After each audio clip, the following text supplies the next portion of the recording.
notre série Témoins du siècle revient sur la disparition de l'un des tout premiers complexes sidérurgiques européens. En 87, date de sa fin d'activité, il employait 4000 ouvriers. Aujourd'hui, le paysage, la ville et les esprits sont encore très marqués par cette aventure industrielle qui a mal tourné. Eric Moltzoff, Andra Balou.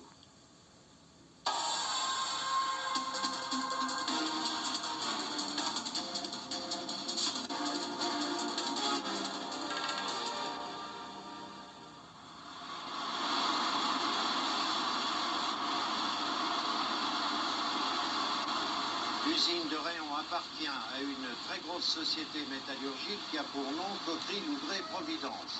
Cette société utilise 40 000 personnes et elle a une capacité de production de 5 millions de tonnes de lingots par an, ce qui la hisse au premier rang des gros complexes sidérurgiques européens. Après 120 années de présence, l'impossible s'est produit.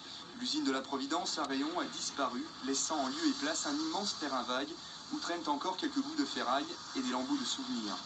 Partout dans la ville, l'usine a laissé son empreinte, le viaduc n'enjambe plus grand-chose et les cités sont comme abandonnées. La rue de Lexie est une des plus anciennes cités. Dario Burini y habite depuis 1935. L'atmosphère qui y régnait est aujourd'hui inimaginable.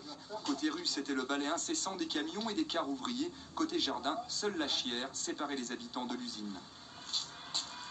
Il y a les camions qui passent, mais c'est plus comme dans le temps. Vous voyez.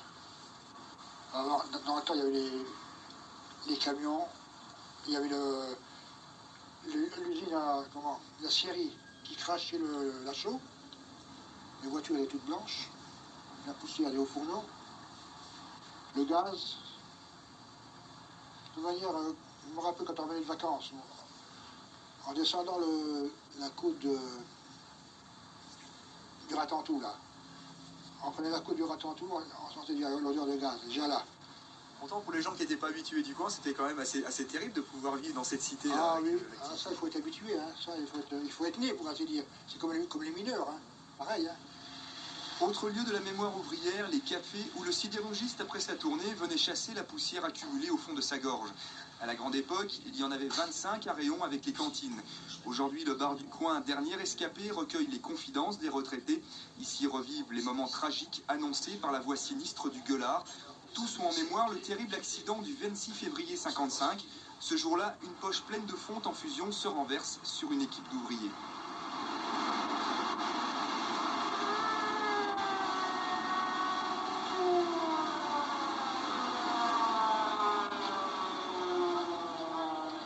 C'est une poche où un axe avait cassé, tout simplement, et la poche s'est culbutée en partie sur un groupe de maçons fumistes qui étaient en dessous.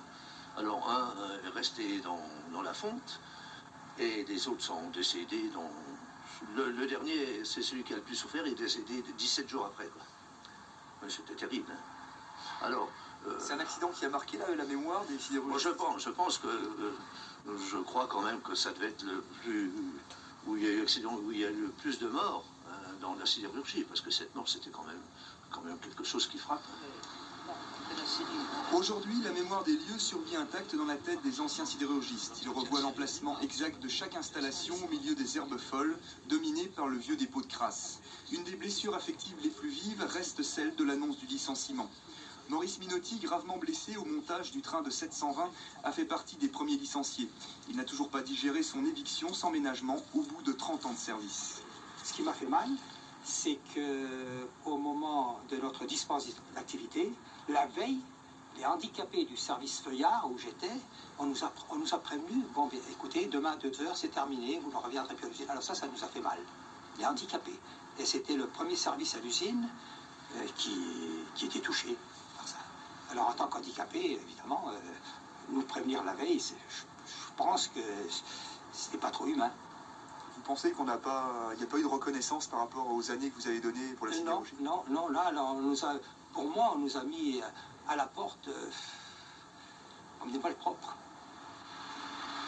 Empreinte dans les têtes, empreinte dans les pierres, Rayon n'en finit pas de digérer son passé industriel.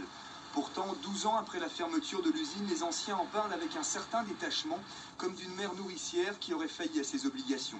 Aujourd'hui, les rouleaux de Feuillard ne s'arrêtent plus à Rayon, ils ne font que passer au pied des cités orphelines de leur usine. Voilà, c'est la fin de ce journal.